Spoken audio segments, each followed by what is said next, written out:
Welcome in all of my average gamers back for another most average review. I know it's been a hot minute and this is not the one you were expecting. All right, I know which one you're expecting and I am working on it. Life's been wild, guys. Life has been wild. But let's talk about a game that I'm hoping y'all aren't going to sleep on. Now, it did get pretty solid coverage. So I'm thinking, quite a few people got their eye on it, but we're talking about Atomfall. Aye? Well, whatever the boffins were up to in that interchange, I'm sure it wasn't good. Now, I've heard this game described a few different ways, but I will say that trying to nail down exactly what this game is tough because it's not an RPG.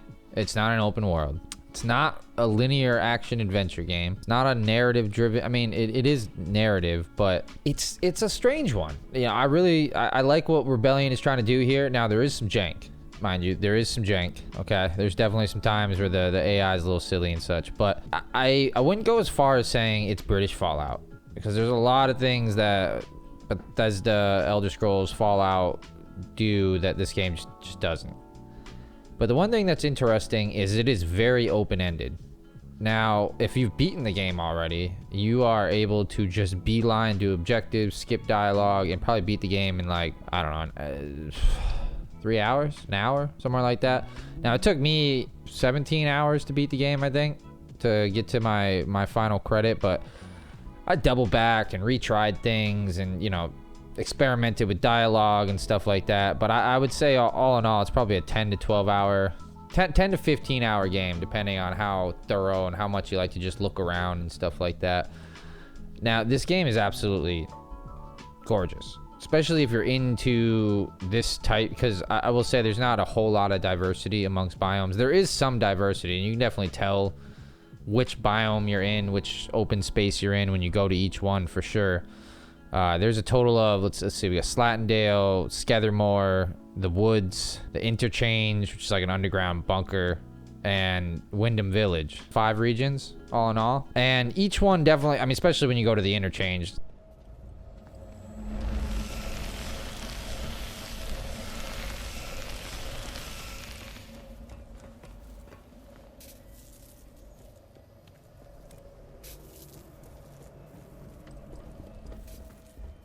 which is kind of end game-ish, I guess, in a way, if you want to look at it that way, because you do need to unlock, and find a few tools and things like that to really be able to explore through the Interchange. Now, this is based on a real-life event, the Windfall disaster of 1800s, I think.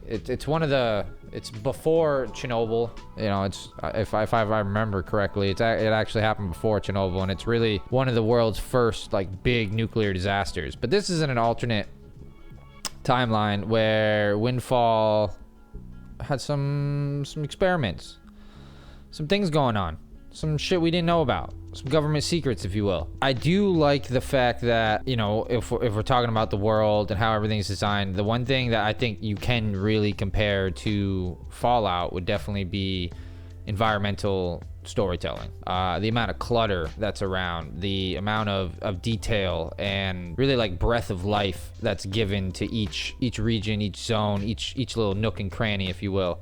I think that's one of the things that Rebellion really took pride in, and definitely took inspiration from games like Fallout, probably games like Witcher, and some of those other, highly acclaimed RPGs. But this game, I definitely wouldn't call it a role-playing game, because you're definitely, though there is some build diversity, I guess. There's only, 9, 18, 36 skill points that you can unlock, and you don't unlock them in a traditional way like you normally would. You don't unlock them through XP. It's not like if you do something you earn XP and get better at it, or killing people earns you XP towards skill points or things like that. No, so you have to first find manuals that unlock the different skill points, and then you find training stimulants, which are the actual skill points, which are actually the points you'll spend themselves, if you will. And it's a very organic and fairly natural feeling way of going about progression. And you'll definitely notice that there are certain regions in the game that I wouldn't say are level locked, but you can definitely tell the druids and obviously the fully kitted out military personnel are stronger than your typical outlaw. So if you're facing, so you definitely can tell like which regions are slightly easier, like your Slattendale and I mean, Wyndham Village, you don't really have any combat at all, unless you start causing some shenanigans, causing hell and ruckus and stuff, and then the guards will come down on you, or trespass in a spot that you're not supposed to. But like the first place you go to, Slattendale, is a very, once you get the combat down and you understand how it works, it's easy. And then you go to the woods, that gets a little tougher, and then you go to Skethermore, where the military personnel are, and depending on how you play the game and how you progress through the story, either everybody in the woods is hostile and everybody in Skethermore is hostile, or nobody is, except for the outlaws. The outlaws roam in all the regions, and bandits, whatever the fuck they're called. So it's like I was saying, it's a pretty natural and organic feeling progression system. Like, it's not quite one-to-one to how things work in real life, but a lot of people do. They go online, or they read something, or they get a book and they read something, or they watch a video, and then that's how they learn. And then, I mean, the training stimulants, that's a little weird, but you know what I'm saying. So it just feels natural as you go along. You definitely get used to not having XP or say like any sort of progression through action. You get used to that pretty quickly, and it's also kind of nice because even without unlocking any of the skill points, you still can progress through the game. You still can sneak around, can still get kills, can still knock out foes, complete leads, whatever it may be. So I do like that part about the progression system too, is that it's an addition, not a requirement to be able to get through the game, I guess, if that makes sense. So I think Rebellion is kind of blended together like an RPG light and a narrative action adventure game. They seem to have found a nice balance between there. Now, mind you, Rebellion is kind of like a AA studio, and this is definitely got some AA jank. The combat itself is a little weird. The gunplay is just fine. Gunplay, outside of the insane bullet magnetism, like that shit is wild. Like you just shoot somewhere in the proximity of the head, and that bullet will curve right into their face. Almost every time. There are some times where I thought for sure I should have missed the shot. Maybe, I don't know if I captured the footage. Hopefully I'll have it in the back where you can really see the magnetism. But the actual combat itself is a little like the melee combat is a little weird. It's kind of like there's no block and there's no dodge. So you have to like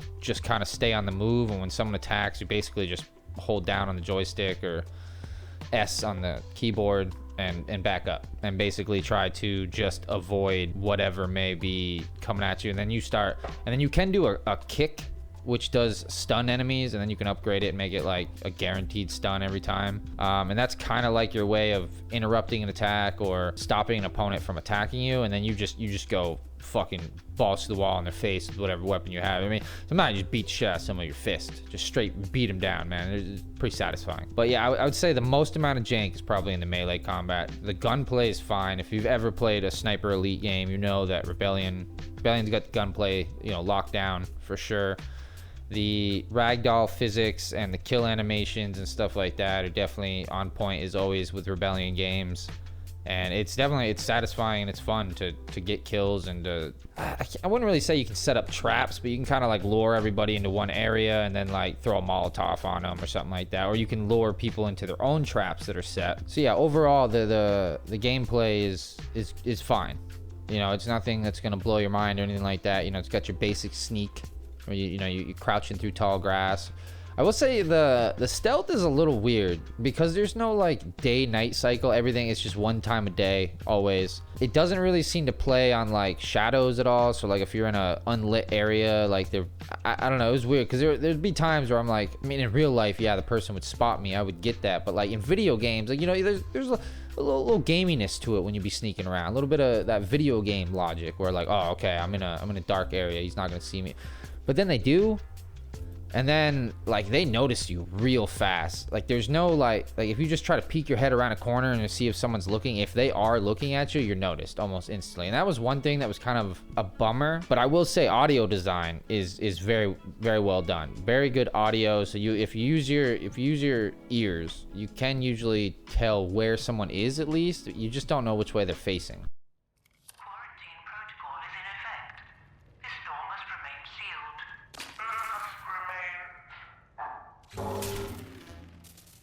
The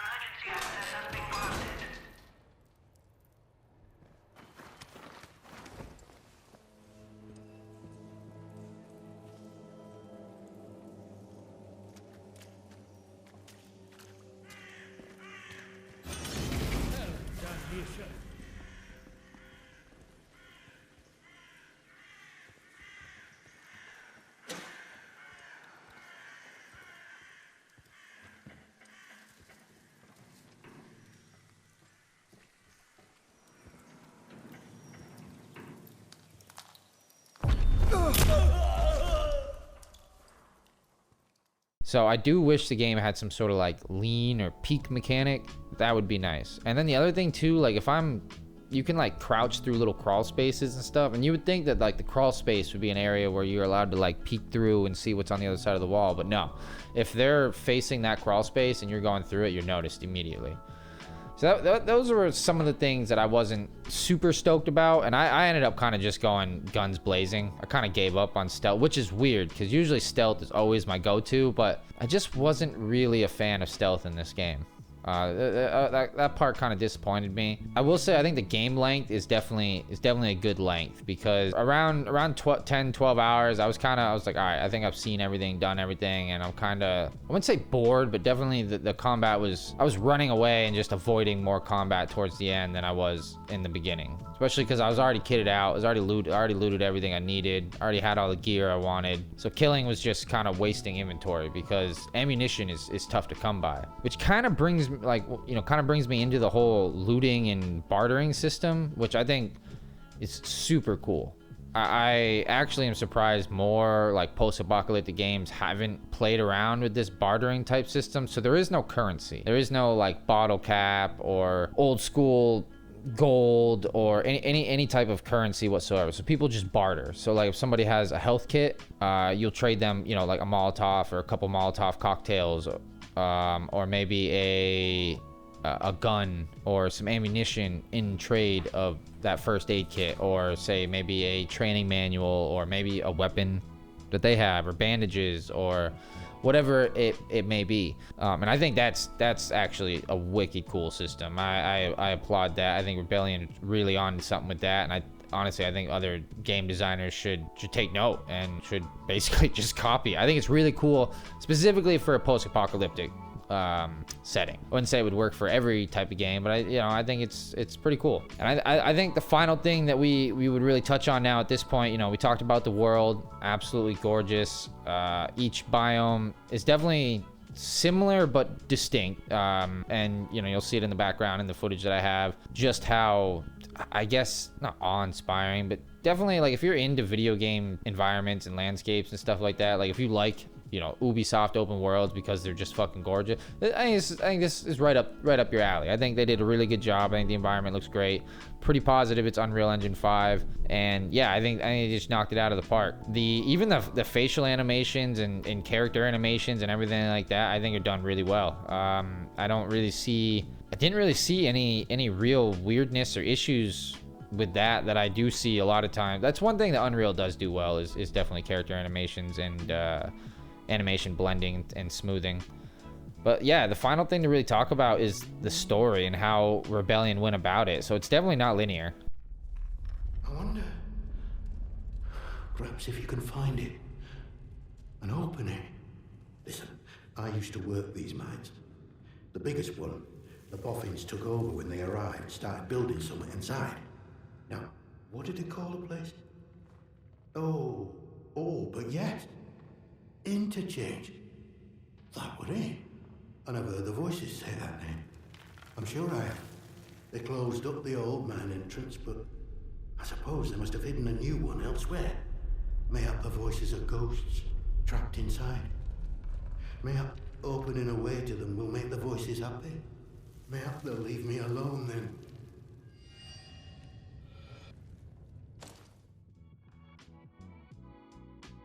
And it's definitely, they don't even really have quote-unquote quest in the game. What they've got are leads and notes and eavesdropping on conversations and things like that. So basically, you'll find a note that mentions somebody may have buried their remaining treasures somewhere. So then you follow that lead, which leads you to the dead body of the person who did the burying, who then has the coordinates of that spot. And then you get to break out the fucking metal detector, which is actually another thing that I can't believe I haven't brought up yet. That's absolutely just such a cool mechanic, man. Just break out the metal detector, uncover a hidden cache underneath the ground. Man, that shit's sick as hell. I'm surprised more games haven't done a mechanic like that. I'm not saying I've never seen some sort of metal detector or like hidden cache detector before, but this was well done. But yeah, like I was saying, so you basically you track down leads, which will lead you to like another note, which will lead you to another location, which will give you another lead. And not every lead needs to be followed, and some leads kind of cone into each other and eventually lead down to one path, where like 2 or 3 different leads will all lead down to one. And then sometimes you'll follow a lead that, yeah, like I said, it'll just bring you to a random cache somewhere behind a waterfall or underneath a rock or something, and you can get some good loot. And when talking to NPCs, I played around a little bit. There's definitely quite a bit of dialogue and different variations in the dialogue, but I saw a couple reviewers mention that you can like say the wrong thing and not be able to really get any information out of people. But as much as I tried, I could never really piss anyone off. Everybody would just be like, oh, whoa, hold up now, like that's not right. Okay, so this is the latest gossip now. Okay, so go ahead, come here, let me tell you what's going on. So that was one thing that was a little disappointing, but there definitely is like choice and consequences. So you can have moments, so different choices will lead to different leads to follow, and those different leads can then basically produce a different ending. There's definitely like I would guess somewhere between like 4 and 6 different endings that you can get, depending on who you follow towards the end and how you decide to deal with, I'm not going to tell you what it is, but it's named Oberon. How it is, that's all in the promotional material. Oberon must die. So depending on how you deal with Oberon and who you follow, certain NPCs can die, and the other cool thing is you can actually kill anybody. Any NPC, you can just go into like Wyndham Village, which is a non-combat zone, and just kill everybody. Be alright, fine if you know what you're doing. And the thing is Rebellion left notes and less breadcrumbs to be able to still beat the game, even if you go in and just kill everybody. So the way the narrative is set up is definitely very cool and very unique, and I applaud Rebellion on that. It's not perfect, but I think for their first attempt at this type of game, I think they really knocked it out of the park, honestly. And as far as like the actual story itself, do I find it good or compelling? I thought it was pretty intriguing. It definitely kept me hooked all the way through, and I wanted to know exactly what the fuck was going on. And it's one of the few games like Fallout and like Witcher and like Mass Effect where I actually did go through and read just about everything that came across my screen. I actually read everything word for word. Kingdom Come is another one where I do a lot of reading, because it's intriguing, it's interesting. Kingdom Come for a different reason, because it's actual like historical facts. You kind of A, get to learn a little history, and B, it's just fucking interesting. So yeah, I think overall I think it's a pretty solid narrative, a good B plus narrative. Not the best I've ever seen. Some of it's kind of predictable once you get like halfway to 3/4 of the way through. You kind of tell what's going to happen and stuff. But there are some hidden NPCs that I honestly hadn't, if I wasn't checking every nook and cranny, I probably wouldn't have found. So there's definitely a lot of secrets and mysteries you can uncover throughout the game, or you can just beeline right to the end with the first handful of leads if you get lucky finding the right ones, or just kind of clever and can figure out where to go. But yeah, I think overall I do recommend the game. I think it's, I wouldn't say it's a must buy. I would say if you got the extra cash, send it. If it's on sale, send it. If you have it on Game Pass, send it. It's definitely a good game, and it's one of those games you can kind of sit down and you ain't got nothing to do for a weekend. Probably knock it out in a weekend. Or if you're someone like me that works a full-time job and you're on the go all the time, it's a good game where you can just play for a few hours here and there. Mind you, those hours go by quick sometimes with this game, because there's a lot of shit going on sometimes. But yeah, overall, yeah, I recommend it. I think it's a game that I hope a lot of people play. A game that I think a lot of people should give a chance to, and hopefully Rebellion takes another swing at this type of game. I'm sure they'll have another Sniper Elite down the road or whatever, but I do hope that they do another game like this, because I think they're really onto something, especially with the way they set up the narrative and in questing and things like that. I think they're really onto something. But thank you, my friends. If you did enjoy the content, please do give a thumbs up, give a like. It means the absolute world to me. It's free for you, and it helps a shit ton with the algorithm. If you enjoy this type of content, want to see future content from me, because I am going to start being a little more regular again, don't forget to hit that sub button, hit that little bell notification so you get notified each and every time I drop content just like this.